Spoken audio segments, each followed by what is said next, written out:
পটলের এক রেসিপি বানাবো। পটলগুলো ছাড়িয়ে নেব।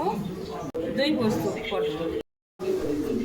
পটলগুলো সব এইভাবে ছাড়িয়ে নেবো, গায়ে একটু খোলা রেখে রেখে ছাড়ানোর পর গাটা এইভাবে একটুখানি চিড়ে চিড়ে দেবো, যাতে পটলের মধ্যে ভালো করে মশলাগুলো যায়।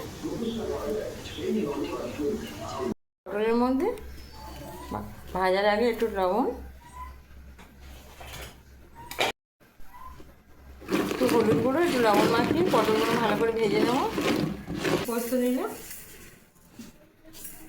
কিছুটা পরিমাণে পটলগুলো এইভাবে সব ভেজে নেব।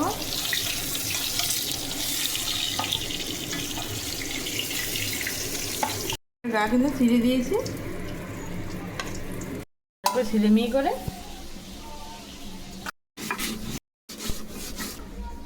পোস্ত কাজুর সঙ্গে কিছুটা নারকেল বেটে নিচ্ছি, 2 চামচ মতন।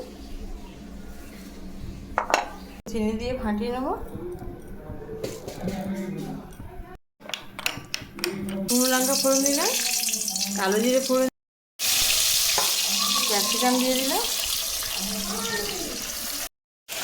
টমেটো আমার ক্যাপসিকামটা একটু ভেজে নেব। আদা জিরে কাঁচা লঙ্কা বাটাটা এই সময় দিয়ে দেবো। দিয়ে দেবো লবণ স্বাদ মতো, লঙ্কার গুঁড়ো দিলাম, পোস্ত কাজু নারকেল বাটাটা এটা দিয়ে দিলাম।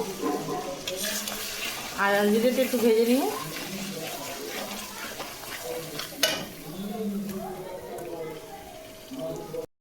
দিয়ে দেবো টক দইটা। সব মশলা এবার ভালো করে খুব কষিয়ে নেব। মশলা থেকে সুন্দরভাবে তেল ছেড়ে গিয়েছে। যখন সব মশলা কষাবো কিন্তু গ্যাসটা খুব আস্তে দিয়ে দিতে হবে, দিয়ে আস্তে অল্প আঁচে কোনো দিয়ে দেবো।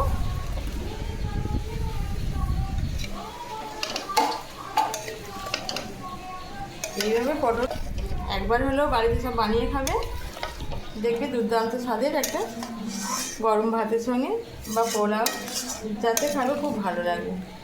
ঢাকা দিয়ে রেখে দেবো। দই পটল পোস্ত রেডি। এখানে কয়েকটা কাঁচা লঙ্কা দিয়ে দেবো, দিয়ে